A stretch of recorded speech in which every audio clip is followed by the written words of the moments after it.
তো আল্লাহ তাবারাক ওয়া তাআলা বলছেন মুত্তাকি যে কাজগুলো করলে হয় ওই কাজগুলো যদি তোরা পৃথিবীতে বসে বসে বসে বসে বসে বসে আমল করে নিস আর তোর নামটা যদি মুত্তাকির লিস্টে চলে আসে, আমি আল্লাহ বলছি কিয়ামত যে কালে হবে হোক না কেন তুই বেঁচে গেছিস, বেঁচে গেছিস, বেঁচে গেছিস। ইন্নাল মুত্তাকিনা মাফাজা, নিশ্চয়ই মুত্তাকিরা বেঁচে যাবে। হাদাইকা ওয়া আনাবা, তারা থাকবে আঙ্গুরের বাগানের ভিতরে। ওয়া কাওয়াইবা আতরাবা, তাদের কাছে থাকবে সমবয়স্কা উদীয়মান তরুণী নারী। কাওয়াইবা আতরাবা ওয়া কাসান দিহাকা, এবং সেখানে পান পাত্র সব ফুল ফ্রুটে ভরপুর হয়ে থাকবে। লা ইয়াসমাউনা ফিহা লাগওয়া ওয়ালা কিযাবা, তাদের কাছে বিরক্তিকর কথা কেউ বলবে না, আনন্দেই তারা জীবন কাটাবে। যদি তোরা পৃথিবীর বুকে নিজেকে মুত্তাকি বানিয়ে নিতে পারিস। হাজি, মনটা কি চাইছে না যে মুত্তাকি হব? মন চাইছে না? বলেন ইনশাআল্লাহ। মুত্তাকিরা কটা জান্নাত পাবে জি? দুটো, ডবল। এমনি মুমিন মুসলমান দিয়ে যদি 72টা হুর পাই, 70টা পাই, তো 140টাও পাবে। লে ভেজাল, ওর আবার ডবল। কি ভেজাল দেখেন, ও আবার ডবল। আল্লাহ কত ফ্যাসিলিটি দিচ্ছে ওকে গো। আল্লাহর মন ভরছে না, ওকে দিতেই আছে খালি। বলছে ডবল নিবি, চলে আসবে। সবাই যা পাবে তোর তা ডবল। খফ মানে ভয়, তাকওয়া মানে ভয়, মুত্তাকি মানে ভয় করনে ওয়ালা। খফ মানে ভয়, তাকওয়া মানে ভয়, মুত্তাকি মানে ভীতু, যে ভয় করে। এবার আল্লাহ কি বলছেন? বিসমিল্লাহির রহমানির রহিম। ওয়ালিমান খাফা মাকামা রাব্বিহি জান্নাতান, যারা পৃথিবীর বুকে ভয়ে ভয়ে দুনিয়া করেছে, প্রতিটি জায়গায় খালি তার ভয়, পাটা ফেলছি। না রে মন, আল্লাহ নারাজ হবে না রসুল নারাজ হবে, এটাতে আমি যাব না। বিয়ে বাড়িতে রং তামাশা চলছে, না রে মন ওদিকে আমি যাব না। গান বাজনায় যাব না।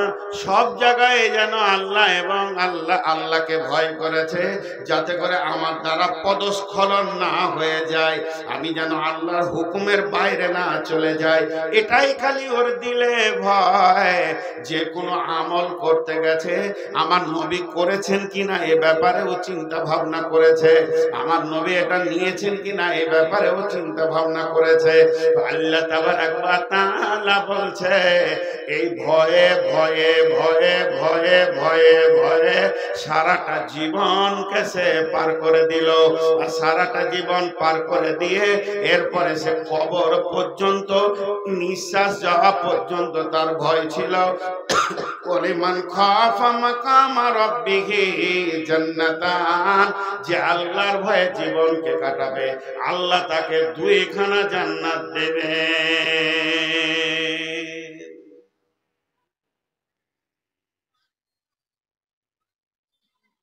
মা বোন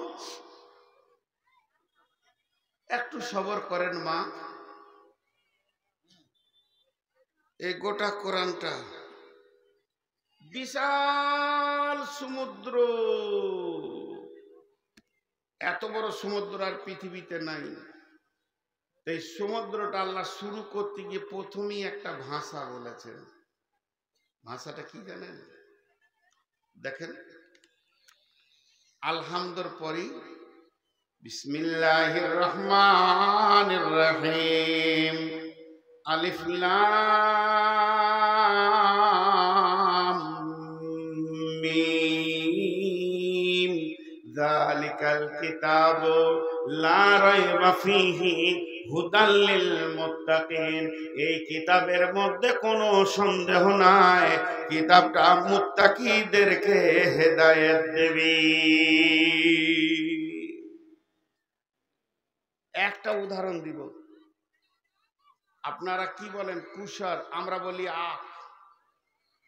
আমরা বর্ধমানের লোক বলি আখ। যার একটাও দাঁত নাই ওর হাতে আখ দিলে রস পাবে, আর যার দাঁত আছে ওর পিড়ে রস বের করে খাবে। তো এটা হলো আখ। যার দিলে আল্লাহর ভয় আছে সে এর ভিতর থেকে রস পাবে, মধু পাবে। আর যে লোকটা দিলে আল্লাহর ভয় নাই, তাকওয়া নাই, পরেশগারি নাই, কোরআন থেকে সে হেদায়েত পাবে না।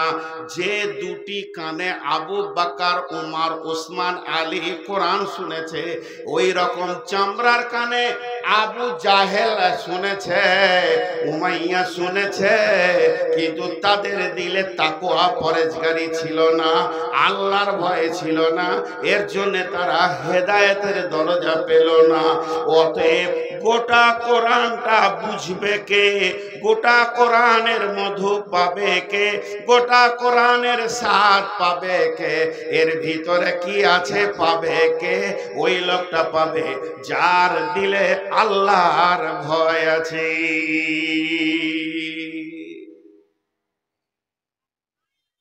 জি,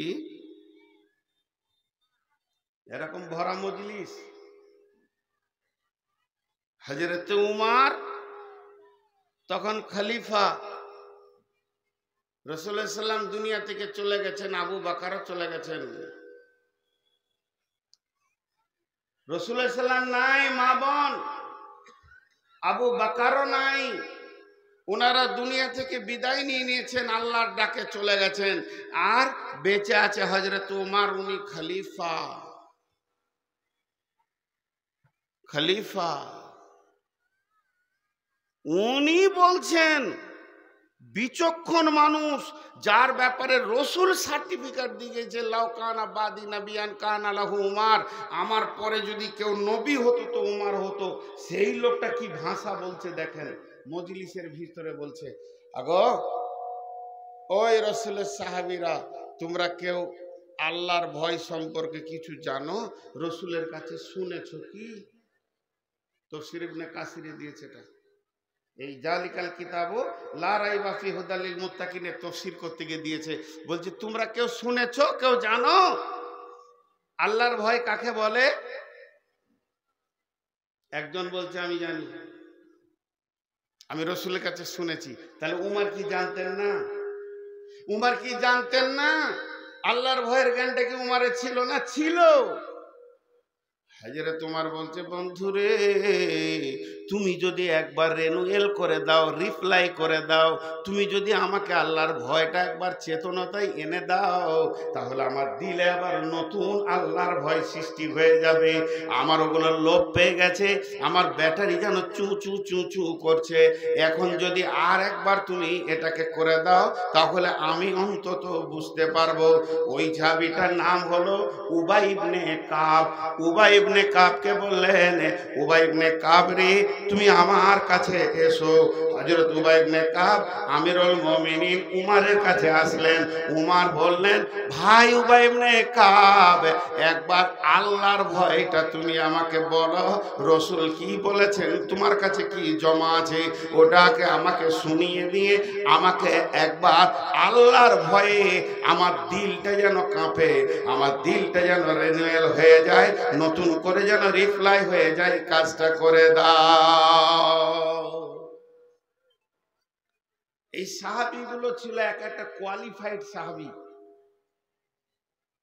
এটা বলছি আপনাদেরকে। হযরত উমর একটা সফরে যাচ্ছেন,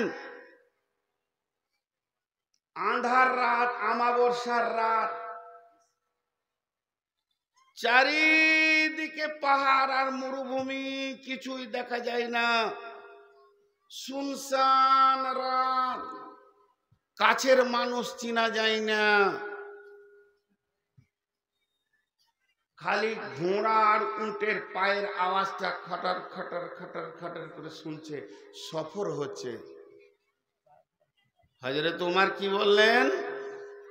হযরত উমর বললেন, কে এমন আছো আমাকে একটা কোরআনের আয়াত শুনিয়ে দাও। ওই আয়াতটা শুনলে যেন আমার দিলে এমন ভয় আছে, আমি যেন কাঁদতে শুরু করে দিই। তোমরা কেউ শোনাতে পারবে কি? এই কাফেলার ভিতরে যতগুলো যাত্রী আছো শোনাতে পারবে কি? এরই ভিতরে আওয়াজ আসছে পেছন দিক থেকে, বিসমিল্লাহির রহমানির রহিম, ফামান ইয়ামাল মিসকালা যাররাতিন খায়রান ইয়ারা ওয়া মান ইয়ামাল মিসকালা যাররাতিন শাররান ইয়ারা। হযরত ওমর ডুকরে কাঁদতে শুরু করলেন, ডুকরে ডুকরে কাঁদছে। এর মানেটা দাঁড়াচ্ছে, রে বন্ধু, অচিরেই এমন একটা দিন আসছে, তুমি গোপনে পায়খানার ভিতরে, পেশাবখানার ভিতরে, জঙ্গলে, ভুট্টা ভুঁয়ে, তুমি যেখানেই হোক, জুয়ো, তাস, লুডো, জেনা যা করেছো, একদিন তোমার বহির প্রকাশ হয়ে যাবে। এগুলো তুমি ঢাকতে পারবে না। এমন একটা দিন আসবে, তোমার ভালাইটাও যেমন মানুষ দেখবে, খারাপিটাও দেখবে। তোমার টুকরে কাঁদতে শুরু করলেন, আর ওই কাঁদা অবস্থায় বলছে, আমার কান্নাটা বন্ধ করে দাও। কেউ পারবে কি? আমার কান্নাটা কোরআন থেকে বন্ধ করতে হবে, আল্লাহর কালাম পাক থেকে বন্ধ করতে হবে। যে লোকটি আয়াতটা পড়েছিলেন, ওই লোকটাই আবার একই কণ্ঠে একই শব্দে বলছেন, বিসমিল্লাহির রহমানির রহিম, লা তাকনাতু মির রাহমাতিল্লাহ। উমর রে, কাঁদিও না, আল্লাহর রহমত, আল্লাহর দয়া অনেক বড়। মানুষ পাপ করতে করতে করতে করতে যদি আসমানে ঠেকিয়ে দেয়, শুধু একজন নয়, সব মানুষ, আল্লাহ যদি একবার দয়ার নজরে তাকায়, মহাসমুদ্রে এক ফোঁটা পানির মতো পাপগুলো হয়ে যাবে রে। হে উমর, তুমি কাঁদিও না, আল্লাহ বড় মেহেরবান, আল্লাহ বড় দয়ালু। এ ছিল তাদের চরিত্র। তাই উবাই ইবনে কাব উঠে এসে বলছেন, আমিরুল মুমিনিন, খলিফাতুল মুসলিমিন, আল্লাহর ভয় সম্পর্কে আমি আপনাকে বলতে এসেছি।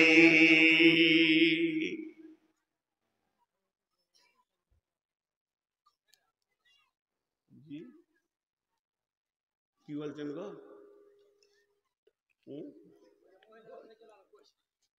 ওরা যাবে না, রাত হয়েছে, আবার যাবে না? ওরা স্বাধীন আছে, ওদেরকে ডাকছে, ওদের স্বামীরা, কি করছিস গে, আয়। আর কত শুনবি বুড়ার কথা? ওরা স্বাধীন আছে, আর টাকা যা দিয়েছে তা 4 বার করে নিয়েছেন আপনারা। আর লিয়েন না, যেটুকু আছে ছেলে পিলে কালকে আইসক্রিম টাইসক্রিম খেতে চাইবে, ওটুকু আর লিয়েন না। আল্লাহ চালাবে মাদ্রাসা ইনশাল্লাহ। আজকাপাড়া মনে হয় 15 থেকে 16 বছর পর আসলাম না। আসলে বিয়াদব ছিলাম তো আগে, ওই জন্য আল্লাহ না। আচ্ছা, তোমার মোবাইলের লাইটটা বন্ধ করো, ওইটা আমার মাথা ব্যথা হয়ে আমি চেয়ার থেকে পড়ে যাব। আমি লাইট নিতে পারি না মোবাইলের। আসলে আমি পাক্কা বিয়াদব। আর বিয়াদবকে লিবে এখানে, আগের ব্যবহার খারাপ ছিল, ওই জন্য লাইনি, আর এখন আবার আরো খারাপ। কি করে যে নিয়েছে আল্লাহ জানে। কমিটি ভালো মানুষ বলে নিয়েছে। তো মা বোনেরা ধৈর্য ধরেন, খুব উঁচু পর্যায়ের কথা কটা বলার ইচ্ছা করে এসেছি। হয়তো বা আল্লাহ আমাকে হায়াতে কদিন রাখবে আমি জানি না। তো হযরত উমরের কাছে এসে উবাই ইবনে কাব একটা কথা বলছে, আমিরুল মুমিনিন, আপনি তো জীবনে অনেক রাস্তা হেঁটেছেন। আমিরুল মুমিনিন, আপনি তো জীবনে অনেক রাস্তা হেঁটেছেন, চলেছেন, ফিরেছেন, বহুত কিছু করেছেন, কিন্তু একবার চিন্তা করে দেখেন তো, আপনার জীবনে কোনো কাঁটা রাস্তায় হেঁটেছেন নাকি? কাঁটা রাস্তা মানে আল, জমির দুই জমির মাঝে যেটা থাকে ওটা কি বলেন? আল। আপনি আল পথে হেঁটেছেন, আর দুই দিককার জমিওয়ালা কাঁটা দিয়ে দিয়ে, কুলের কাঁটা, বোড়ের কাঁটা, বাবলার কাঁটা, খেজুরের কাঁটা দিয়ে বেড়া দিয়েছে, ওদের ফসল যেন গরু ছাগলে নষ্ট না করে, ওই রকম জায়গায় হেঁটেছেন। হযরত উমর একটু চুপ থাকলেন, চুপ থেকে বলছো, উবাই ইবনে কাব রে, আমি জীবনে ওই রকম কাঁটা রাস্তায় একবার হেঁটেছি, যার রাস্তার ডান ধারে কাঁটা বাম ধারে কাঁটা, আর রাস্তার এই প্রান্ত থেকে ওই প্রান্তে আল পথে আমি গেছি। উবাই ইবনে কাব বলছে, বন্ধু হে আমিরুল মুমিনিন, আপনি কেমন ভাবে রাস্তাটা গেছিলেন একবার বলতে পারবেন কি? তখন আমিরুল মুমিনিন চাদরগুলোকে সেমটে নিলেন, কাপড়গুলোকে সেমটে নিয়ে ওকে জবান দিয়ে বলছে আর একটু করে দেখাচ্ছে যে আমি শরীরটাকে এত সতর্কতা অবলম্বন করেছিলাম, আমার ডান দিকে কাঁটা আমার বাম দিকে কাঁটা, যেদিকেই ঝুঁকবো ওই দিকে কাঁটাতে কেটে যাব, রক্ত বেরিয়ে যাবে, ছিঁড়ে যাবে, সুতো উঠে যাবে, আমার কাপড় ছিঁড়ে যাবে। এই ভয়ে নিজেকে কাঁটা থেকে বাঁচিয়ে বাঁচিয়ে বাঁচিয়ে বাঁচিয়ে ওই আলটার এই প্রান্ত থেকে ওই প্রান্ত পর্যন্ত গেছিলাম। উবাই ইবনে কাব বলছেন, বাস বাস বাস বাস বাস বাস হয়ে গেছে। আমিরুল মুমিনিন, এর নাম আল্লাহর ভয়। একে আল্লাহর ভয় বলা হয়, তার কারণ হলো পৃথিবীটা মুমিনের জন্য কাঁটা যুক্ত জায়গা। একদিকে তাস, একদিকে জুয়ো, একদিকে লুডো, একদিকে দাবা, একদিকে বেশ্যা, একদিকে রান্ডি, আর একদিকে কোনহা, একদিকে সুদ, একদিকে মদ, একদিকে ফেসবুক, একদিকে ইউটিউব, নগ্ন ছবি, চারিদিক থেকে যেন মুমিনকে আক্রমণ করছে রে। প্রকৃত মুত্তাকি ওই যে ওই কাঁটাগুলো থেকে নিজেকে বাঁচিয়ে বাঁচিয়ে বাঁচিয়ে বাঁচিয়ে মায়ের পেট থেকে কবর পর্যন্ত পৌঁছাবে। ওর গায়ে গুনহার দাগ লাগবে না, গুনহার আঁচড় লাগবে না, গুনহার কাটার দাগ লাগবে না। এর নাম আল্লাহর ভয়। আর একবার যদি উঠো, এটা খুলে ছুঁড়ে ফেলে দিব। আমি যখন ভাইটাল কথা বলছি তখনই তুমি ট্রিক ট্রিক ট্রিক ট্রিক করছো আমার সাথে। বস ওখানে ভালো করে। আমি প্রথমেই বলেছি আমি খুব খচ্চরবান, ওই জন্য লাইনি 17 বছর, আবার 17 বছর নিবে না, তার আগে চলে যাবো দুনিয়া থেকে। আমি ভালোবাসি না এগুলো। এর নাম আল্লাহর ভয়। এরপরে ভীতু কে? আমরা তো ভীতু হব তো কি আমল করব, তাহলে মুত্তাকি হতে পারবো, ওইটা এবার বলবো। ওই আয়াতটাই পড়েছি। এতক্ষণ আমরা মুত্তাকি হলে লাভ কি বলে নিলাম, খালি একটা উদাহরণ দিব, আর উদাহরণটা দেওয়ার পরেই মেন আয়াতটা খালি তর্জমা করে ছেড়ে দিব ইনশাআল্লাহ। আজকে 31 তারিখেই ছাড়বো, 1 তারিখে ঢোকাবো না। 1 তারিখে আমার পাঞ্জি পাড়াতে জালসা। জি, উদাহরণটা মন দিয়ে শোনেন। ভয় 2 রকম। ভয় কয় রকম? চুপ করে আছে লোকটা। ভয় কয় রকম? আব্বাকে বাপ বলে কি না? বাপকে দেখে ভয় লাগে কি লাগে না? আর বাঘকে দেখে? বাপকে দেখেও ভয় লাগে, বাঘকে দেখেও ভয় লাগে। তো দুটি ভয়। আর বাঁচার প্রসেস হচ্ছে 2 রকম। বাঘকে দেখে যখন ভয় লাগবে তুই পালা, পালা, যত দূর পালাবি বেঁচে যাবি। আর বাপকে দেখে যদি ভয় লাগে পালাস না, ভয় বাড়বে। বরং আব্বা বলে আর গলায় জড়িয়ে ধর, দেখ জিলেপি পাবি, পাঁপড় পাবি, হ্যাঁ কত ভালো ভালো খাবার, ল্যাংচা চমচম পাবি। দুটো ভয়, বাঁচার রাস্তা দুটো। একটা বাঁচতে গেলে পালাতে হবে। বাঘকে দেখে ভয় লাগলে পালাও। বাঘ কোথা থাকে? ভুট্টার ভয়ে আছে, পাটের ভুঁয়ে আছে। এই কথা যখন তোমার কানে পড়েছে, তুমি ওই ভুট্টা ভুঁই আর পাটের ভুঁই ছেড়ে দিয়ে পালাও, চলে যাও যেখানে নিরাপত্তা পাবে। আর আব্বাকে যখন ভয় লাগবে তখন পালাইও না, দৌড়ে দিয়ে আব্বা বলে গলাটা জড়িয়ে ধরো। তোমাকে মারবার লেগে খুঁজছিল ও, স্কুল যায়নি বলে। বাপের শাসনের মধ্যে মধু লুকানো আছে, তো ওইটাতে তোমার লাভ হবে, খেতে পাবে। তাহলে ভয় 2 রকম। এদিকেও কোরআন হাদিসে ভয় 2 রকম। একটা হলো জাহান্নামকে ভয়, আর একটা হলো আল্লাহকে ভয়, একটা হলো জাহান্নামের ভয়, আল্লাহর ভয়। জাহান্নাম লুকিয়ে আছে গুনহার জমিতে, ভুট্টার জমিতে লয়। যদি তোমাকে জাহান্নামকে ভয় লাগে, তুমি গুনহা থেকে বেরিয়ে নেকির দেশে চলে যাও, আর তোমাকে জাহান্নাম ধরতে পারবে না। এমন একটা দেশের নাম বলে দিলাম, গুনহার দেশে থাকবে তো ওই জমিতে ভুট্টাতে জাহান্নাম লুকিয়ে আছে। কোন দিন তোমাকে কপ করে ধরে খেয়ে ফেলবে, তুমি জাহান্নামে চলে যাবে। আর যদি জাহান্নাম থেকে তোমাকে বাঁচতে হয়, তার প্রসেস হচ্ছে, ওকে ভয় লেগেছে, দৌড়তে দৌড়তে দৌড়তে দৌড়তে দৌড়তে দৌড়তে তুমি নেকির জগতে ঢুকে যাও। আর যখন আল্লাহকে ভয় লাগবে, পালাইও না, দৌড়ে এসে মসজিদে ঢুকে গিয়ে সাজদায় পড়ে যাও। তোমার গুনাহ মাফ হবে, তুমি জান্নাত পাবে, আঙ্গুর পাবে, দুনিয়াতে শান্তি পাবে, অভাব মুক্ত হবে, সচ্ছলতা হবে, অসুস্থতা দূর হয়ে গিয়ে সুস্থতা ফিরে আসবে, সব লাভ আর লাভ দেখতে পাবি। লাভ আর লাভ দেখতে পাবে। জি, তাহলে ভয় দুই রকম, তার থেকে বাঁচার রাস্তাও দুই রকম। এবার কে মুত্তাকি? কোরআন কি শুধিলি? কোরআন বলে দেবে। কোরআন কি বলছেন আপনারা আমার সঙ্গে গুনগুন করে পড়বেন, যাদের মুখস্থ আছে আয়াতটা গুনগুন করে পড়বেন। কি হচ্ছে রে বাবা, আমার হুঁশি কম, এখন বুড়ি হয়ে গেছি তো। কে গল্প করছে?